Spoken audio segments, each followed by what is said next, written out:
Imagine having access to a tribe of mentors, experts in the biggest questions in tech. This is Making Revenue Tick.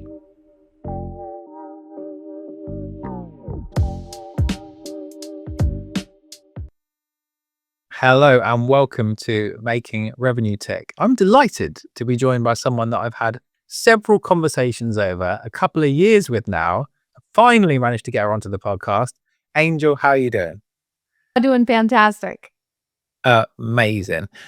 We've got lots of things in common. We always talk about lots of different wonderful topics, and I love your perspective on things because not only are you an entrepreneur, but you've been an entrepreneur. You're also an author. You're a copywriter, a creator.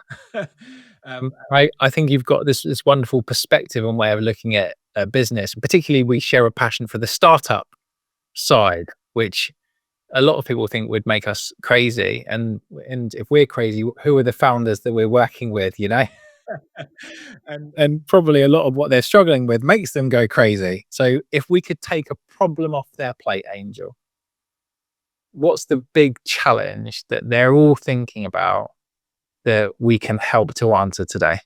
Yeah. Oh man. When every founder starts, they get going, they know that they need to sell their service or product. And so they do, they're passionate about it. They're doing this for a reason and they become good at it. They get out there, they sell. But then time comes where their capacity is just limited. They're exhausted.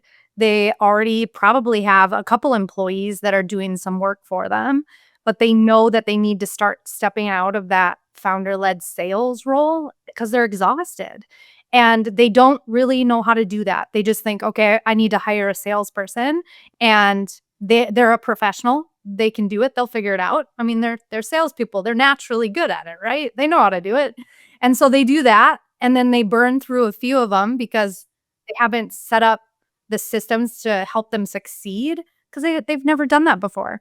And so really the big problem is, how do they step out of that founder-led sales seat, but effectively hire somebody to take over and to really continue to drive that revenue without adding a lot on that founder's plate?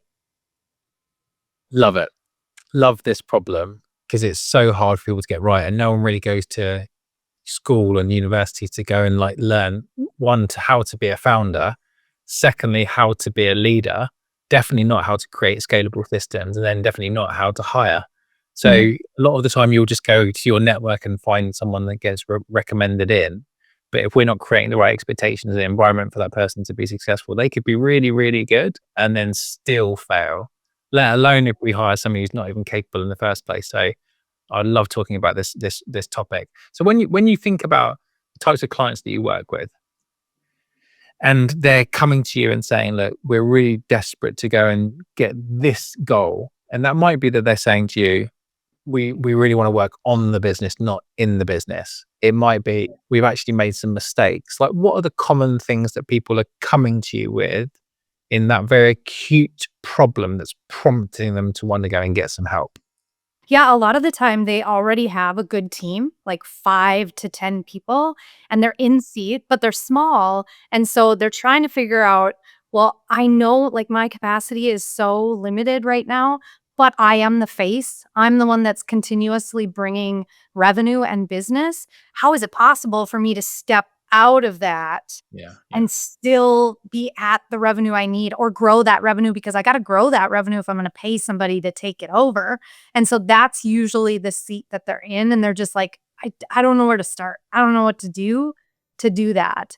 And one of the things that I love doing is being able to help them understand that they can arm their entire team to be salespeople, but they also need to bring somebody in to kind of take that from them. They can still be that face, and then they can lead into somebody that's going to handle that whole sales process. And they just don't understand how to actually do that effectively. So let's talk about that straight away, because that's so fascinating. So you talk about making the whole team sales, contributing towards sales. Give me a bit of an idea around what that means in your world. Yeah, I talk a lot about maximizing what's already on payroll because you have a ton of people that are already on payroll. And typically, when it's a smaller organization, let's say like that 5 to 10 people organization, they are really fired up about the brand. They are there for a reason. They love what they're doing, they love the mission, they're tied to it. Those people are already on fire for your organization. So you can enable them to actually be on fire for the organization out there in the world. Well, how do you do that? You got to teach them how to do that. You got to show them this is how it feeds revenue. This is what you're doing does for us as an organization. And then you show them the benefits to them by doing that. That when we're at this revenue, this is what happens for the team. But if we hit this revenue, this is what happens for the team. Everybody on a small team gets lit up about stuff like that. And when they're really tied to the culture and the organization, they're out there doing it. They want to do that, but they just need the know-how to know how to do that. Fascinating. Because I think in big businesses, they become whole departments, right? It's like each individual person is probably wearing a few hats, but you often cover lots of different things based on what the business needs at that time. But in big businesses, they create whole departments to do that thing with all these subspecialities.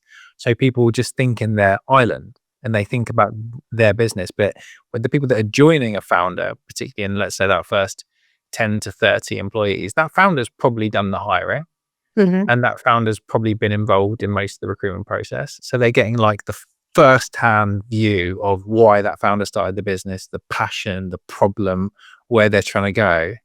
That's an incredibly infectious thing to Yeah. be around all the Yeah. time. And you don't feel like you're in one of these big businesses where you're so far away from the decisions that are being made. You don't know where that ship is going. You're just trying to do your job and hit your targets. I just wonder, when you're thinking about that unique set of characteristics that make that, whether you'd call it a founding team or just the early team, what are some of the things that you see in terms of maximizing the payroll? Are the characteristics that make that early group the type of people who you can go and execute a strategy like that from? Yeah. Man, that's such a great question because in the smaller organizations, culture matters, in my opinion, even more than in the larger organizations because you're hiring specifically for maintaining what you have. And the only way that you can do that is by having a very similar mindset and working very similar mindset wise. And so, mindset, it needs to be obviously growth minded people. They have to be able to think differently. Yes, they come with their background and they come with all of this skill set that they've honed over time, but for them to be able to then step into the seat in this smaller organization and go, I'm willing to shift. I'm willing to move and figure it out. And this comes from my own background. Going from corporate to a small organization is such a shock in some ways. And if you're not willing to be pliable, basically, I mean, you're not going to survive. And so being able to uncover, are they able to shift Mm. into a different mindset when needed? Are they able to pick up where we're lacking? Oh, do they have this ability to think more broadly versus more narrow? And really, in my opinion, it is a mindset thing. In a smaller organization, you're really hiring for mindset. Yeah, and it's where most people go wrong, right? Yeah. Where they get hiring Yes. wrong. Either they just totally just rush it and just hire a recommendation without really doing any kind of process, or they Yep. go, "Ooh, look at this person with all this experience from my industry, and they worked at this massive competitor that we're going to try and take on." And Yeah. then they hire for the resume and the logo, but then Yep. that person doesn't fit Yep. for whatever reason. I think but we definitely going to talk about all of these things. So I think this is such a, in we've lined this podcast up in such a nice way. But for people who don't already have the pleasure of knowing you, Angel, tell us a bit about your career journey that you've gone on to reach the point where you're doing what you now do for founders. Sure. Well, man, 20 years ago, I was convinced to get into sales by my best friend. I had just entered college, and he was working at Sprint at the time, and he was like, Angel, you really need to come and work with me at Sprint. I was like, why? And he's like, because you'd be good at it. And I was like, I don't even know what I'm doing when you mention sales. Like, what do you even do? And so he kind of briefly told me what I would be doing. I was like, oh, that sounds kind of fun. Maybe I'll do it. And I started and I loved it. So I blame him for like igniting my passion in sales. But the funny thing is, I didn't even realize it. I'd been in sales previous to that. And it was just kind of like this natural thing. I was a photographer. I helped this local photographer grow her business to the point where she tried to convince me to not go to college, to just take over her business. And I was like, not happening. I'm going to college. So sales has always been kind of a passion of mine that I didn't even realize I had until I really got into it. And then I entered the finance world and was in the financial planning world for a while, and then left that to really focus on corporate sales. So I was in corporate sales for a while. Um, but then I really grew a passion for sales leadership because there were a lot of times that I saw really good sales leaders. And then there were a few roles I had that I was like, man, I'm gonna take that and I'm gonna go, "Ooh, I wanna make this different. This is how I'm gonna do it different." And so then when I finally had the opportunity to become a sales leader, it was like, "Oh, I'm gonna put all this into practice and I'm gonna figure it out as I go, but pull from what I've learned." And that was like, oh, that was amazing. It was so fun, and it was just so fun to help these people succeed when I'd been in that seat before, and I just kept thinking, "Well, what would I have liked? But Mhm. how can I do this in a way that's really, fine-tuned for them and their specific, communication style. So it was really challenging and really fun, and then I shifted into sales enablement because I wanted to get, like, this broad kind of experience with sales, marketing, sales enablement, and that was really what ignited my, desire to start this business that I have, because sales enablement is so lacking in a lot of areas, especially in, like, the smaller organizations. And I was like, "Man, if I could learn more about that, incorporate and hone those skills, I can really help smaller businesses." And that's kind of what brought me to where I am now. I love it. That's really nice, like context and skill stacking that you've developed over a number of years. I think that sales enablement has a really bad rep because a lot of people think, well, it's just people who can't sell anymore, you know? Yeah. It's kind of like the internal recruiters, you know, they don't have to go and win any new business. They have to place 100, work on 100% of roles that they're given by the business. And it's all like inbound, you know, just go and fill me some candidates for these jobs. So they get a really bad reputation. But there are obviously some really good people out there Yeah. who did start in sales and then went into sales leadership. But that transition is really interesting for me. What was it that you were looking to gain by stepping into sales enablement from a sales leadership role?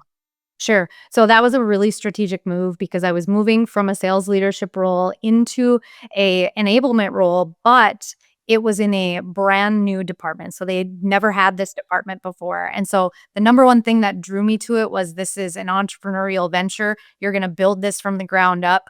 Figure it out. We have no freaking clue what we're doing. So Yeah. Angel, go Yeah. ahead, have at it, do what you need to do. And I did. And it was a blast. And that's where I was like, okay, entrepreneurialism matched with this, like, yeah, that'll feed my soul and then it'll staff my skills. And that was really the drawing to that.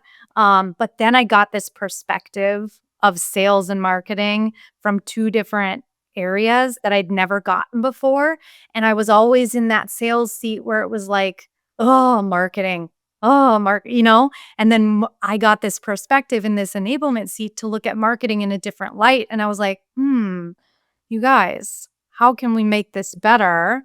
And so then I got to sit in that seat of enablement and kind of be that liaison, but also figure out how can I create something that kind of melds it all and helps people. So how would you describe what you've built with your business? Yeah, I would say it's like it's that sweet spot of sales marketing and sales enablement. It's like for smaller organizations, it's revenue enablement.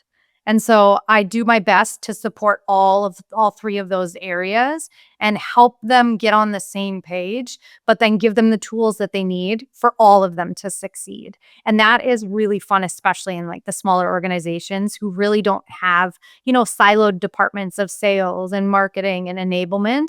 But sometimes when they get to that level of like 30 people, they start to think, oh, here's our salespeople, here's our marketing. And they start to do that. And it's like, nope, let's come together and here's how we do that. And then we help them do that.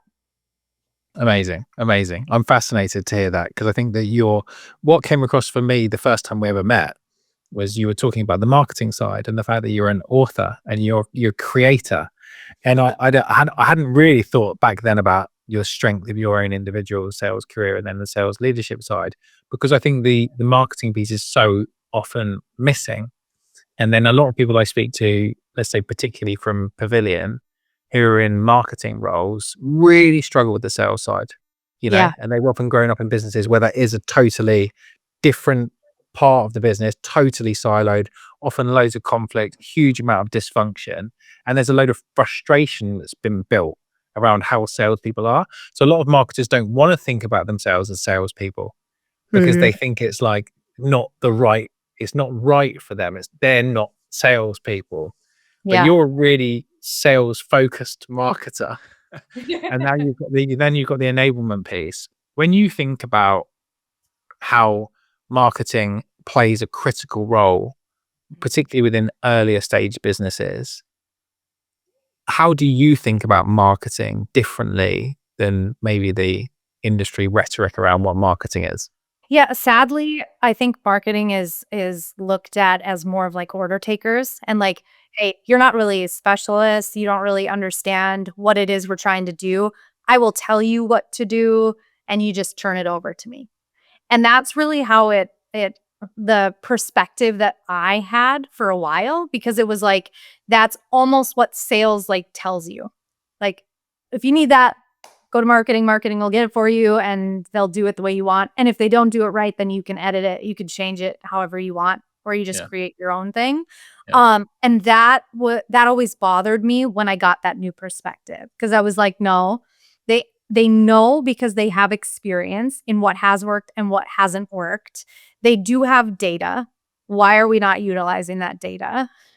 They do have the creative mind, which sometimes is lacking on the sales side because they're just hard driven and numbers driven. And so being able to pair those together, it happens in areas where you're able to communicate safely. And in a lot of environments that I've witnessed, it's the marketers don't feel safe to communicate with sales because sales just comes at them and is like, this is what needs to be done, do this. And I think that's they do such a disservice to marketing by just saying, hey, do this for me.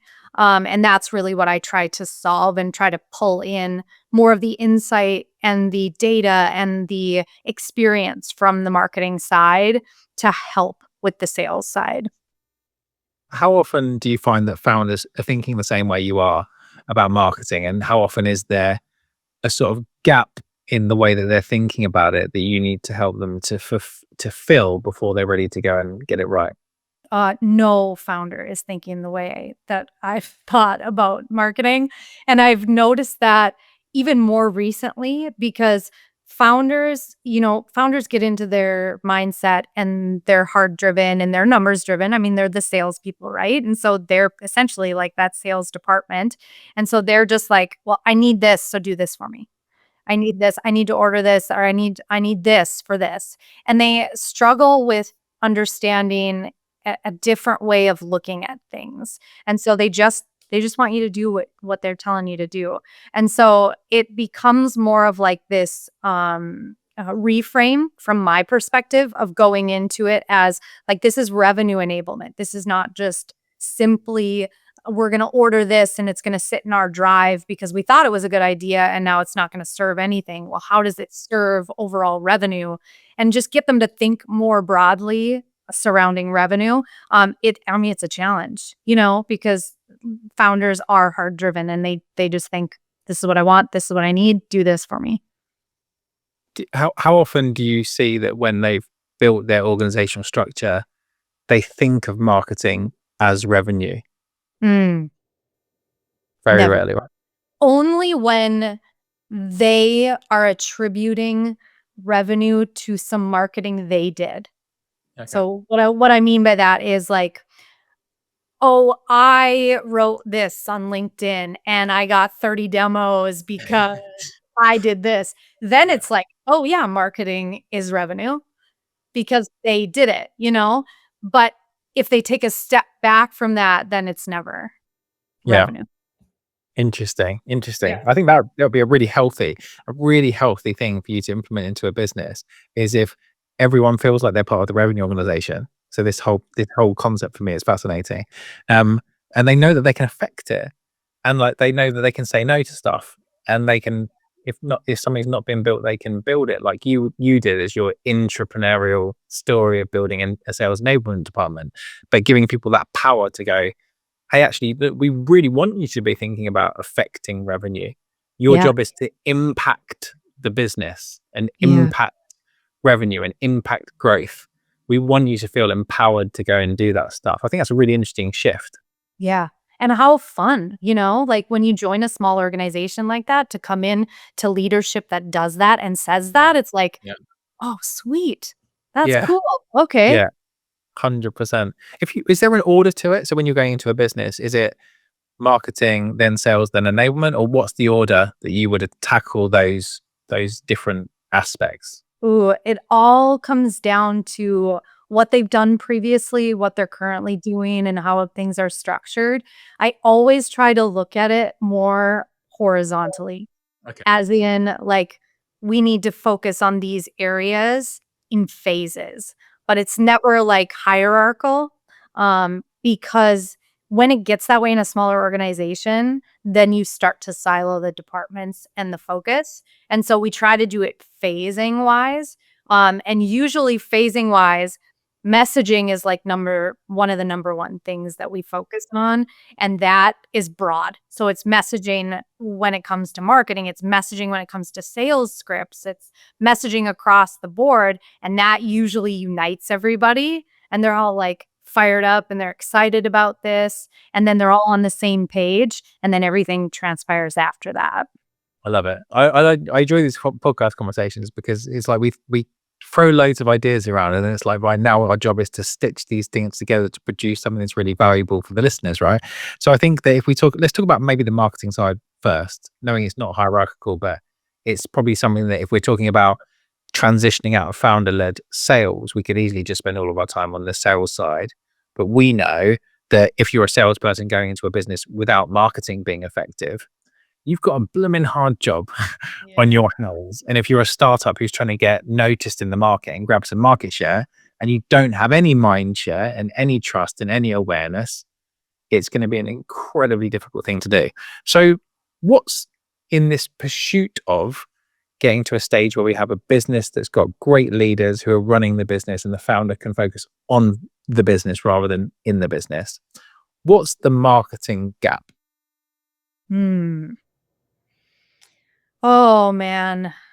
I think more along the lines of under 5 people. So if there's like organization under 5, when I notice that the gap there is you're doing too many things marketing wise. You're not laser focused enough. And usually that carries forward when you're hiring more people and you've got 5 to 10 people now, and yet there's this gap in marketing because you're not laser focused and you don't have a clear where are we going. And so the marketing then is all over the place. And it's like, oh, we'll just kind of post something that oh, the team got together this week and look what we did. And it's not real, there's no part of the strategy. There's nothing really clearly outlined on how is this tied to what we're trying to accomplish. And when it's left up to that, then the founders are kind of, ideating like founders do. And they're like, oh, this would be a good idea. Let's try this. Oh, what about this? Let's try this. And then you do it because the team is like, okay, the founder said we should do this. So let's try this. Let's do this. And it's more like reactive, very, Yeah. very reactive Yeah. marketing.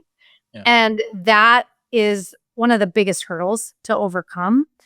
Being able to actually put in place how does what we're doing marketing wise tie into the overall strategy, and how do we stick to that as a team? That's a big gap. I love that one. That's huge. I'm guilty of it. Yeah. Which is I could just get into a whole thing and just distract from the time. But basically, I know for a fact my wonderful podcast producer, who also does like my website updates for me and the videos that we do, I just go, oh, I just saw a really cool video about, look at the way they've done the outro. Could we use that? And then she goes back and says, what is it you like about that? And I'm just like, I just thought it was cool. And I've just distracted her to go and do this thing. And I'm just going, obviously, it's the wrong thing to go and do. When she's Yeah. listening to this, I apologize, Sarah.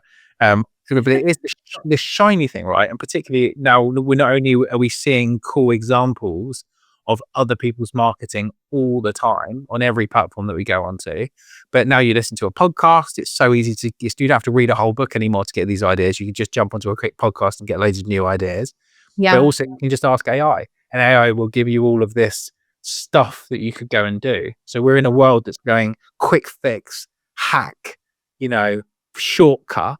Yeah. And that seems really attractive, because if we can get quick fixes and hacks and shortcuts to revenue, why would we not do those things? Yeah.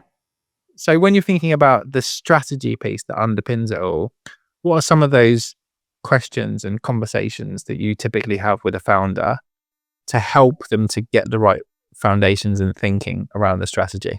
Yeah, one of the big things that I always ask them is like, what is your dream state of business? Like, is it you're running hard all the time? Like, is that your dream state? Because if that's your dream state, I mean, keep doing it, keep going the way you are, right?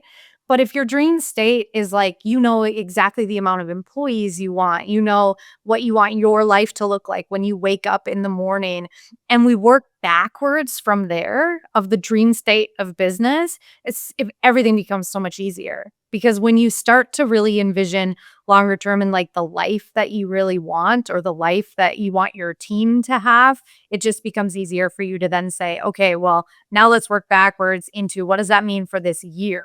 And how do we get a little bit closer to that this year? Well, your focus becomes more and more and more narrow, and it brings you to, okay, this is how we're going to execute on that. Just becomes easier. And honestly, it comes from my own experience and what I have to do with myself, because just like you, I am creative. I'm entrepreneurial. I write books, but I also run a business. I do all these things and I have all these ideas.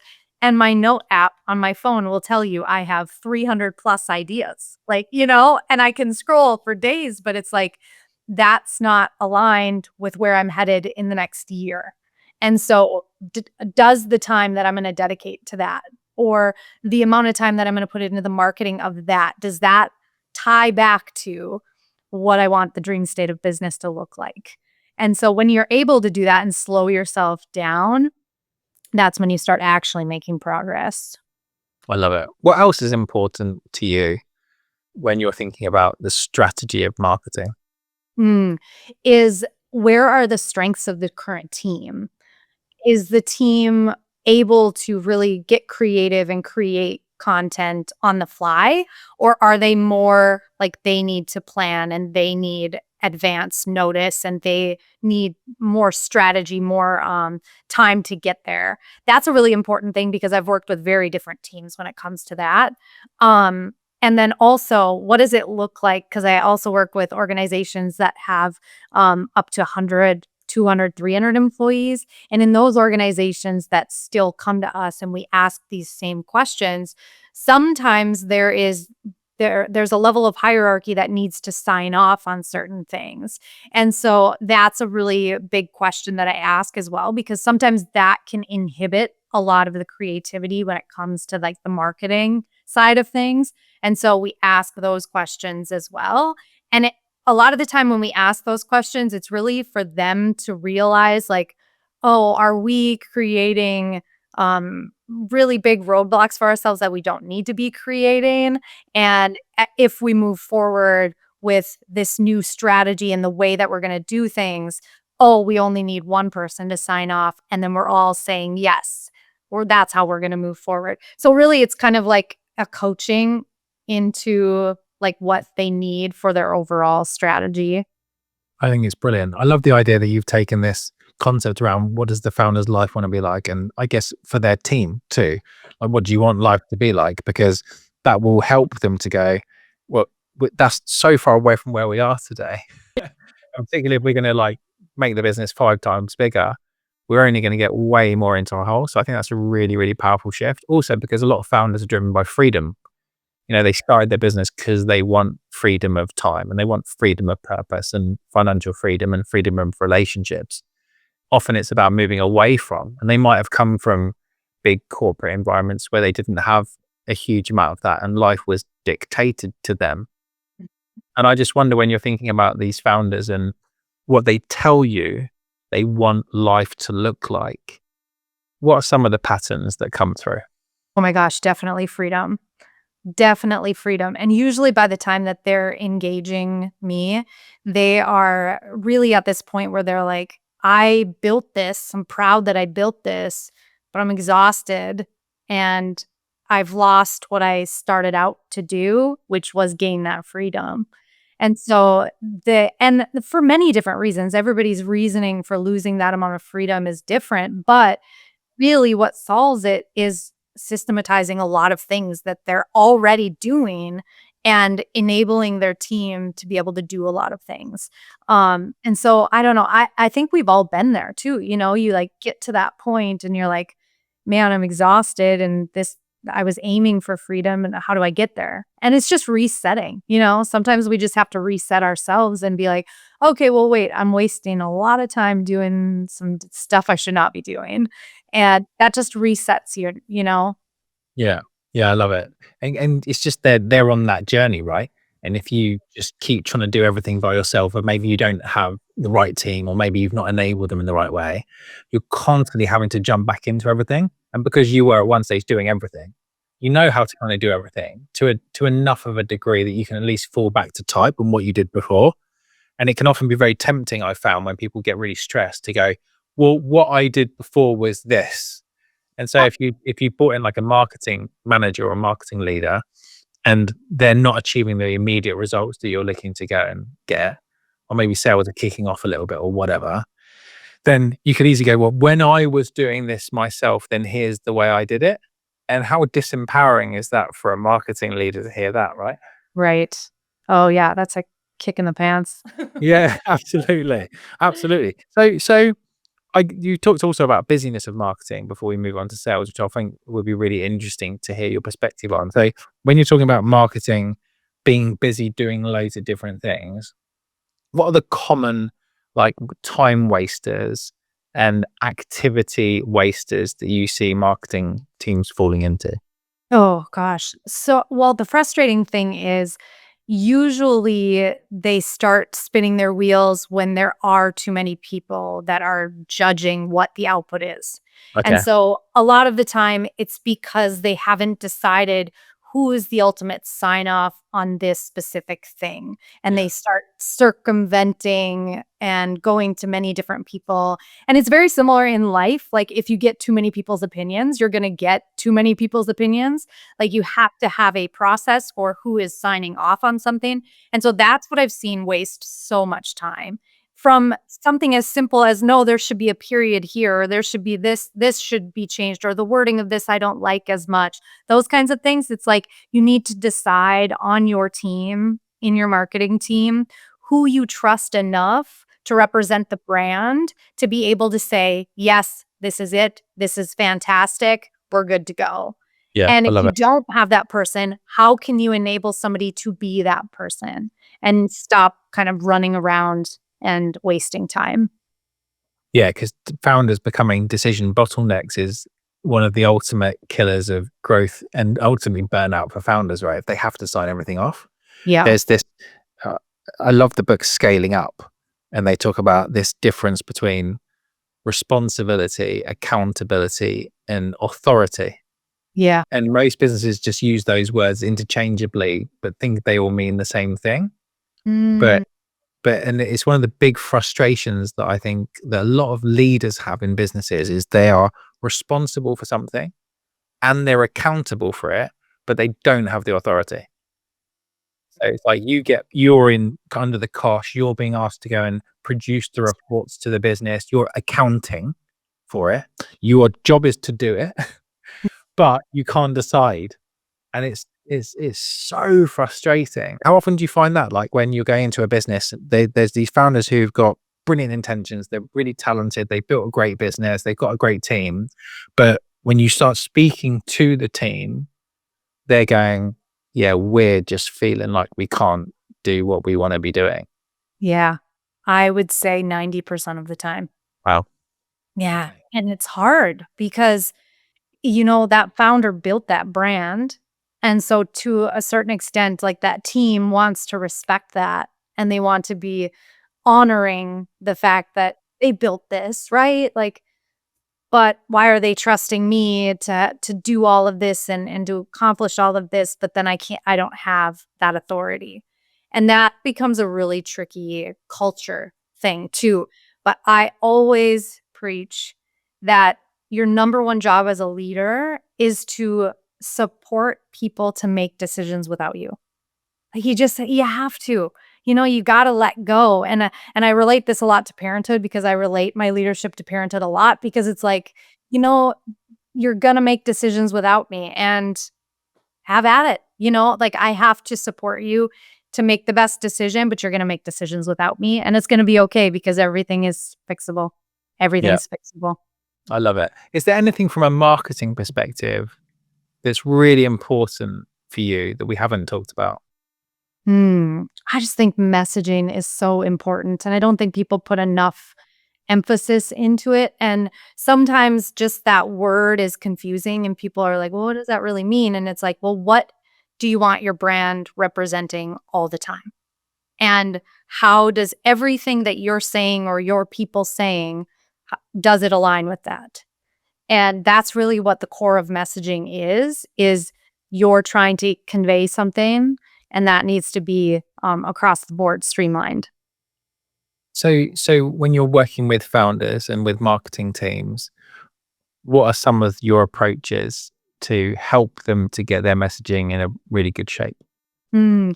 Well, one thing I do is I always like sales and marketing in the same room because I'm such a, I push that all the time. And I get pushback on that when the organizations get a little bit larger. They're like, "No, we'll work on sales messaging separate from marketing messaging." And I'm like, "No, we won't. We're going to work together." And when I get in the large corporations, it's just not even a fight that I can fight. Nobody does it. Nobody will agree. But in the smaller organizations, I'm like, that's how we have to do it. So that's one of the first things that we do is we sit them all down and we're like, messaging is across the board. It's going to apply differently to marketing than it is for sales, but you're going to be conveying the same message. So we need to be working together and we need to all kind of have some input into how this is going to work, and really, it starts to build that camaraderie too. And then they all start to see themselves as, "Oh, I'm a little bit of a marketer and I'm a little bit of a salesperson. So I'm kind of wearing multiple hats because we are a smaller organization." And so that's one of the biggest ways that I start. And you mentioned about data, like marketing have lots of data. Yeah. And I, I'd love to know what you mean when you're seeing all this data that they can, but don't necessarily use to improve the messaging. Yeah, well, the hard part is like they have data from campaigns and they have tons of data when it comes to what content has actually worked, even to the effect of LinkedIn executive messaging. What are the executives doing and what data do we have there? And sometimes it'll just sit there with marketing and they'll use it to maybe give some feedback or do some tweaks or tweak their own stuff, and it's not shared across the board where then sales is like, "Oh, that's interesting. Maybe we can use that here and I can use that in my own messaging." And it's just like that those open lines of communication need to be more open, and that data is so helpful to be able to do that. Amazing. Let's talk one more thing on marketing because I think it's I didn't even think we were going to talk about marketing today, but I love that we have because it's so important. When you're thinking about hiring in marketing, I know a lot of founders when they're asking us to support on marketing hires, will be like, "We really want this person to have like 5 years experience." And I'm going, "You're just copying and pasting from what you want your sales team to have or your product or technical team to have, you know?" Yeah. And I came from an environment where the different context that they had around marketing from corporate, I know we were talking about it in the green room, but to like direct to consumer e-commerce, I learned so much more working on beauty and fashion and Yeah. wellness product marketing than I did about corporate marketing. And I'm just wondering for you, how important is industry experience for marketers? I love that question because there have been many times where I have met with career marketers that I thought maybe they'd be a good fit at this smaller organization because they have such good 10 plus years experience. But the thing is, they have been so pigeonholed in what they've been able to do and what they've been able to not only accomplish, but what they've been allowed to do.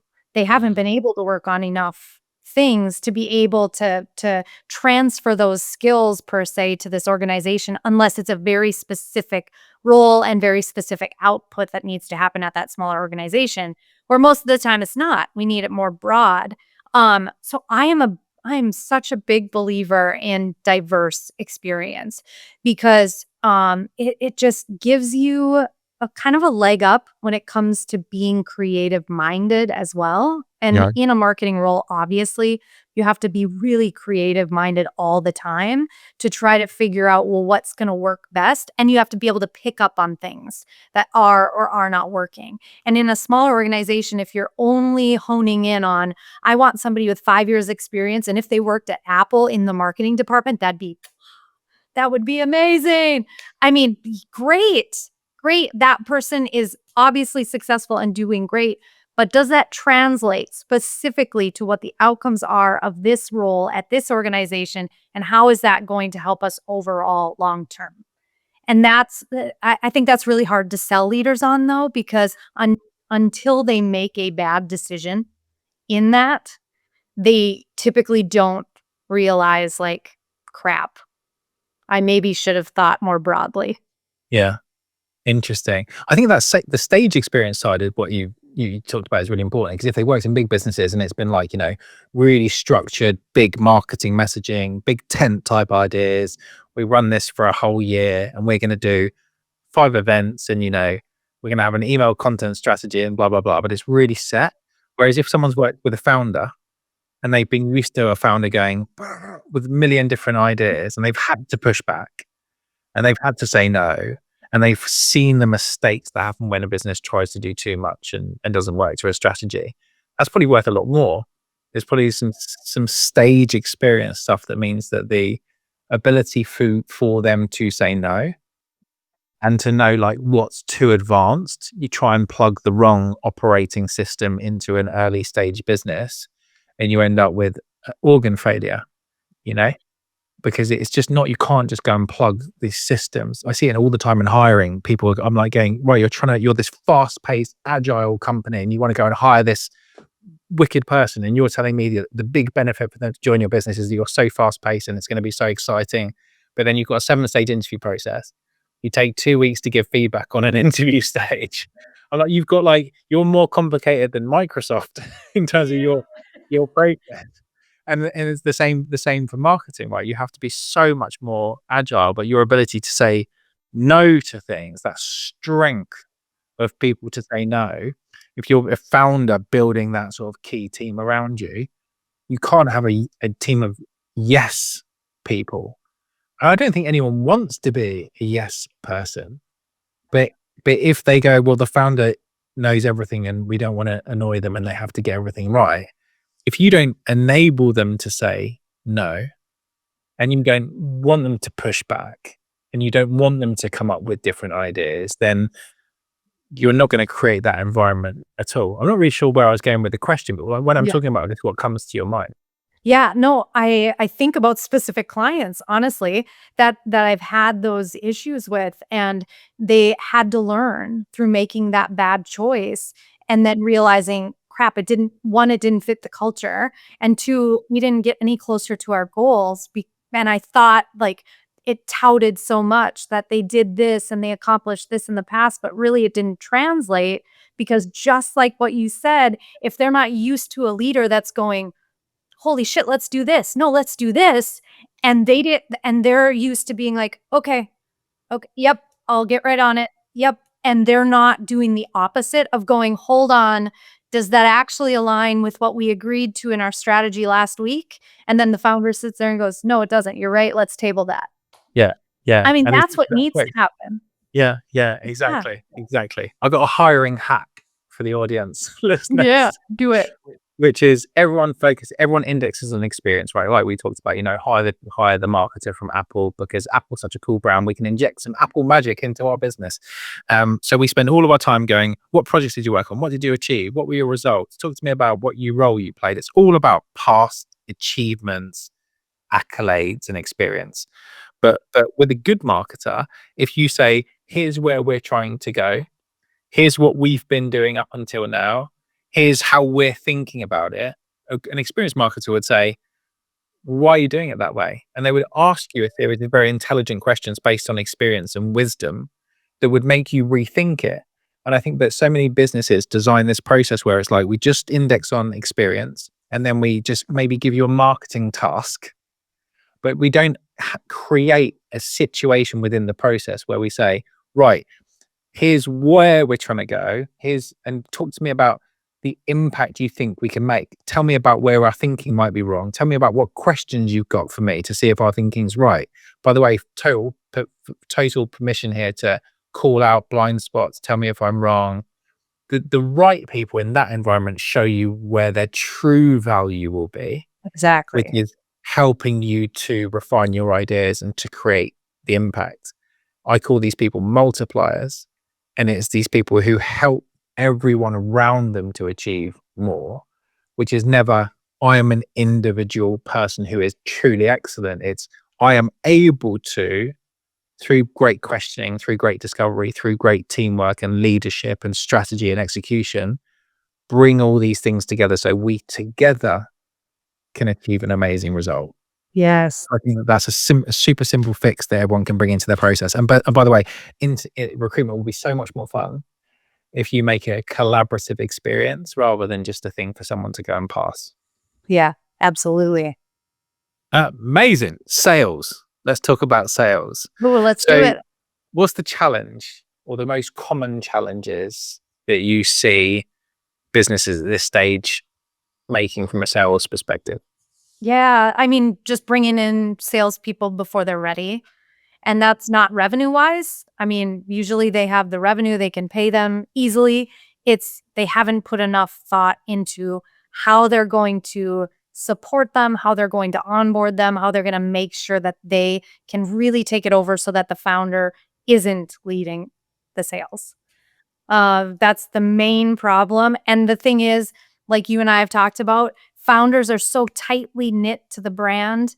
They care a lot about the brand. They also care a lot about the customer experience, and taking yourself out of that seat.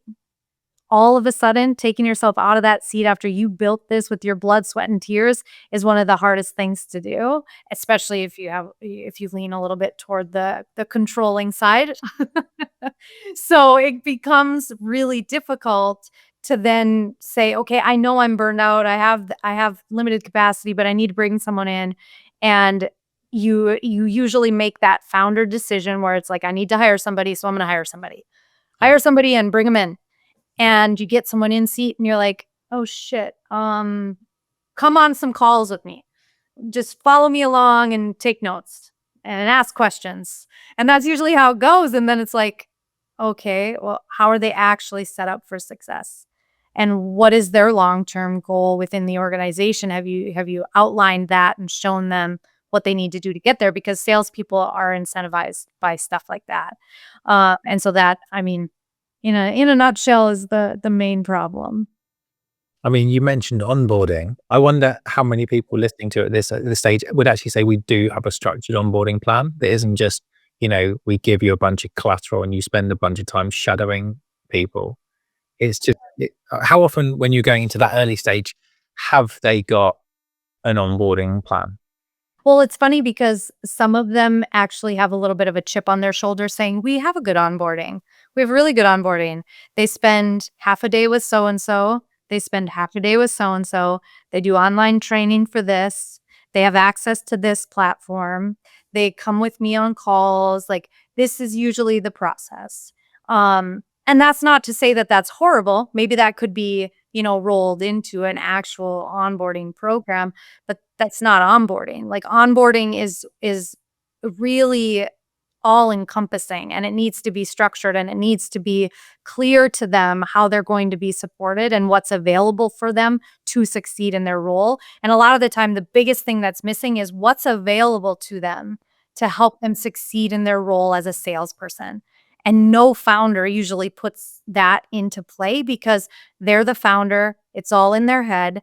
They know how to do it. They know what's supposed to happen. They know what the sales process looks like. And so they think that the value of onboarding is with them and they can just regurgitate this information to them instead of them bringing them into this structured process and this system. And that really just hurts the sales reps. Scott Leese talks about that a lot around this. It's the boring bit, which is to write all this stuff down, like document everything, because someone's going to need to do that one day. And the founder's probably iterating all the time on what works, and they've got their talk track and they've got all the credibility and all the passion. So people listen to them. So when they do get into conversations, they often would convert them. But hiring a salesperson won't have that same connection to your business and the same credibility. So they're not going to get that stuff right. It won't translate. It's impossible, right? Yeah, definitely. One of the best things that I did in my business about 5 years ago was I hired somebody to literally just listen to me and document. Okay. And I was like, I need to do this. I know I'm not going to do it myself, but I'm going to hire you to sit here and document this for me so that you can also provide feedback on like some shifts, because she was very strategic and very smart. And it was the best thing that I'd ever done, because I remember when I brought in an intern, right? Like not long after that. And I was like, okay, she's ready to go. She's perfect. I'm going to bring her in. I brought her in and I was like, oh, here you go. It was amazing. It was like the best feeling ever. And she was like, what? This is incredible. And it was only me in seat. And so she just expected it to be, a shit show and was like, Yeah. okay, I'm on board. Let's do this. Yeah. But it was all laid out for her. And the questioning was less too, because she knew how to get something done. But then she could come to me and be like, can you QA this? And I would be able to do that, and I'm like, "This is so much better than sitting here going, 'Do it like this. This is how you figure it out. Let me walk you through this.'" It was amazing. I love So I that. speak from experience too. Yeah, yeah, no, that's a brilliant idea. And that's like before ChatGPT, right? So you literally Yeah. had someone documenting it. A lot of people were just trying to like get ChatGPT to do that. You probably can get AI to do that, but to have a human being go, I need to turn this into something that's really usable for someone else, I think is fascinating. I think like what it's like when you start in a new sales role and you are shadowing people, or you're waiting like to get ready to go live. You spend a lot of time twiddling thumbs, and you don't have anything. There's like nothing you can go and learn. So you just immediately create this incredibly slow momentum in people. If they've just spent a week just shadowing people all week, and then probably been asked a couple of really bad questions at the end of each shadowing session, probably not being asked to go and write a reflection at the end of the day or go and turn that into an actionable thing that they can go and use the next day. I guess what you're probably doing is you're creating a bunch of people who are traveling at about 1 mile an hour, that when you then get them to go live into the market, they're probably, it'll be really hard for them to go and pick up the momentum and get up to speed, right? Yeah, and by that point, they're very disheartened because You salespeople, like we've talked about before, they're just so hard driven to succeed and to achieve right away. And when you're onboarding them slowly, they're like, what the heck? What Yeah, is happening exactly. here? I want to like do something, give me something to do. And Yeah, so when you're onboarding them that way, they're already kind of deflated and like, well, what's my value here? I yeah, know where my value is, but right here, it doesn't feel like it. And so I purposely have designed onboarding and training programs in smaller organizations to really reward the type of salesperson I was when I was 20. Because it's like I wanted to achieve. I wanted little wins here and there. I wanted, even if I was able to send an email by the end of the first week and have some success there, that was like everything. And it has worked within so many organizations that I've done, because these salespeople come in and they're like, oh, I'm actually doing the job. I'm not just checking boxes saying I'm onboarded. And because you don't want that. In a smaller organization, onboarding is not box checking. it needs to be something that is engaging and motivating for them to actually achieve what they're aiming to achieve. So what are some of your golden rules around good onboarding? One of the biggest things you have to have is, and this goes back to my sales enablement background, but is the sales enablement folder. And so, sales enablement within that, I always have scripts, so email scripts, talk scripts, calling scripts, those kinds of things. They need to be within there as templates for these people to come in, not necessarily to use within the first week, but for them to be able to see, okay, this is how it goes. This is what's on brand. This is how we follow this path with this email, those kinds of things. And that ball is dropped most of the time and they figure it out as they go.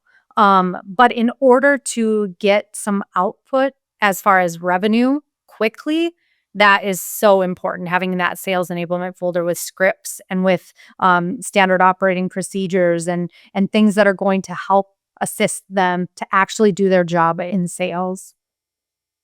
Well, and who does that? So obviously in a big business, when you talk about sales enablement, they have like a sales enablement team. Well, I guess a lot of these startups don't, right? It's probably who is it? Like who normally is involved in that onboarding process in an earlier stage business?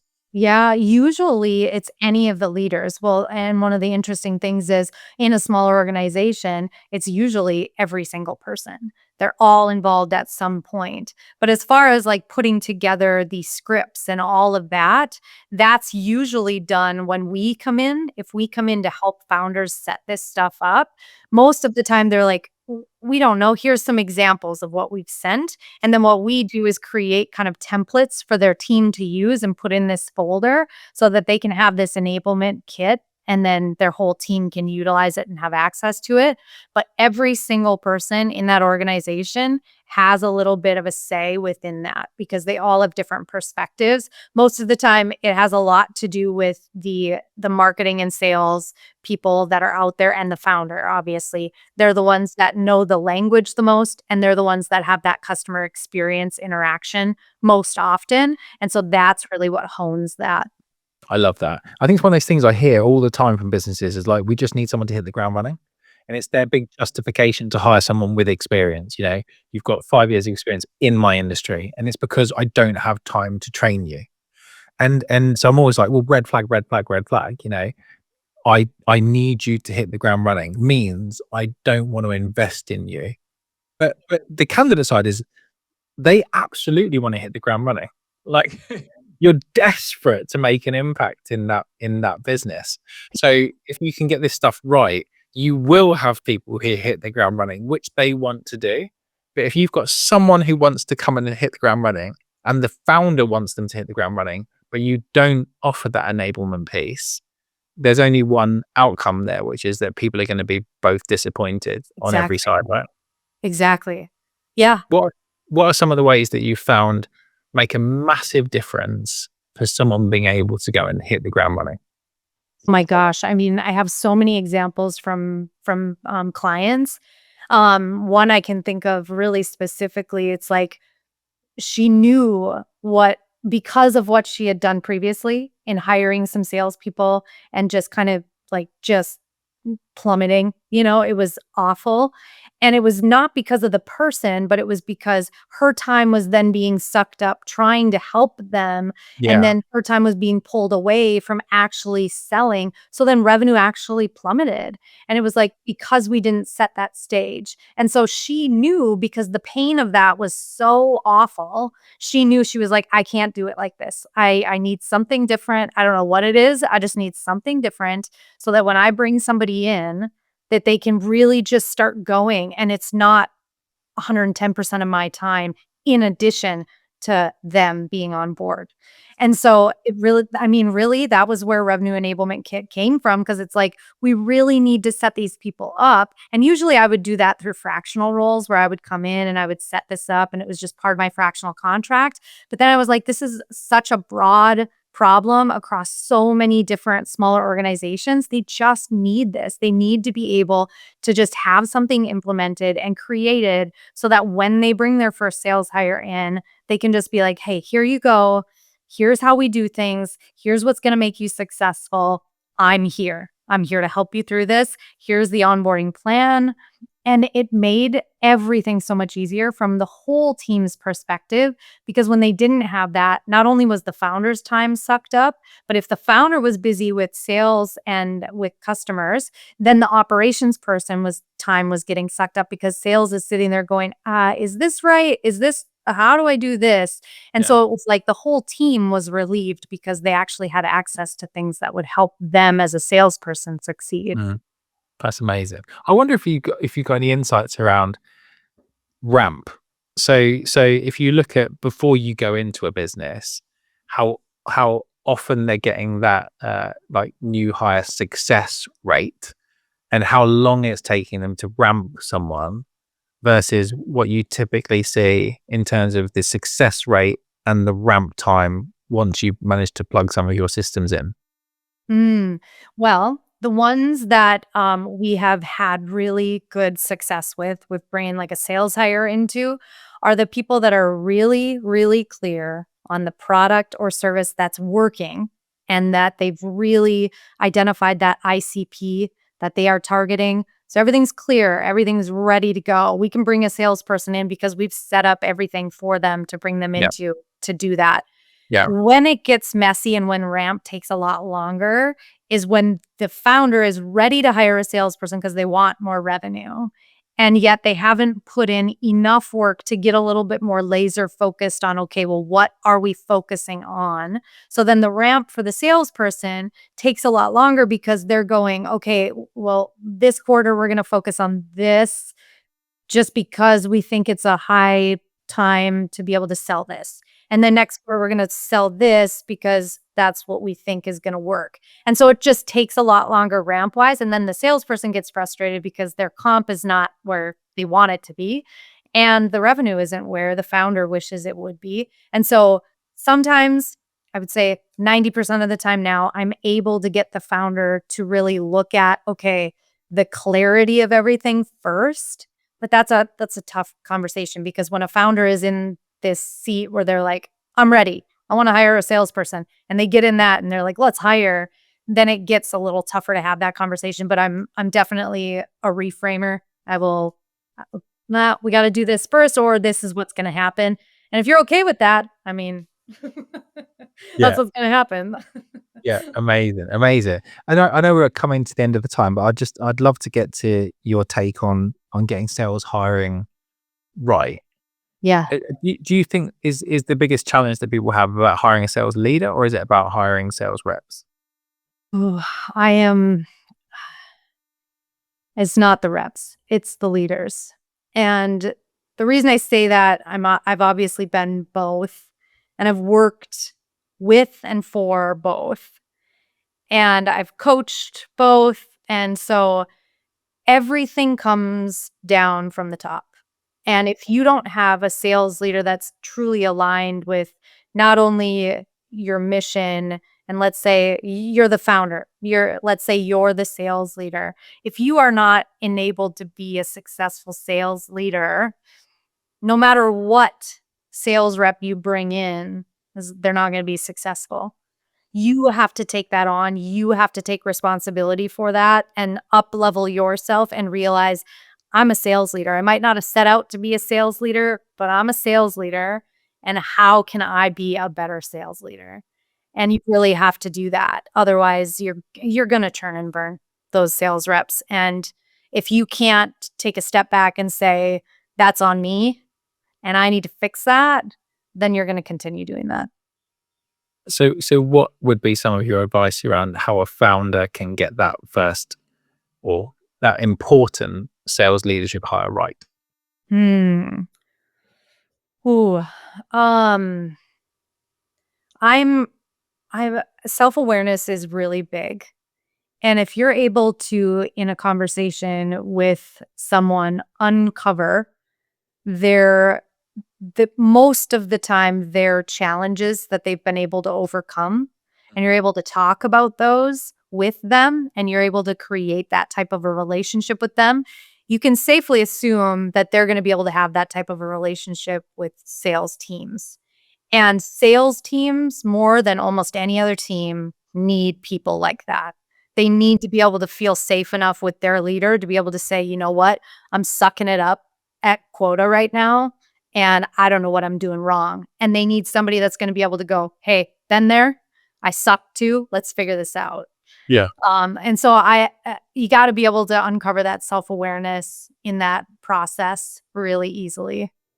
I love that. And you're talking about where they've gone wrong and where they've learned, which is so much better than indexing on experience and achievements, because everyone's got, everyone's been over target and everyone's only ever been successful. But the people who know where the icebergs are, they're the ones to listen to. Angel, I've loved this conversation. And I'm just wondering if there's a founder listening to this and they're going, look, I would love to go and get access to some of Angel's intelligence and maybe even her time. What would be a nice first thing that they could do to start to engage with you? Yeah, on my website, angelevenson.com, I have a nice freebie that I put together for founders that are in that seat that are looking to hire, but they're not quite sure, am I set up for success for this hire? I put together a kind of a checklist and a guide to help them. So on my site, you can go there and you can get that right there, and it'll walk you through it, and you can implement it right there, and might not need any further help. But if you do, you can find me on that site as well. Amazing. Angel, thank you so much for your time. Oh, such a blast. Amazing. For everyone else, we'll see you on the next episode. Thank you for listening. And if you enjoyed this conversation, we've got a newsletter called Growth Magnet on LinkedIn, where we take the best insights from all of these episodes and turn them into bite-sized format for you to enjoy.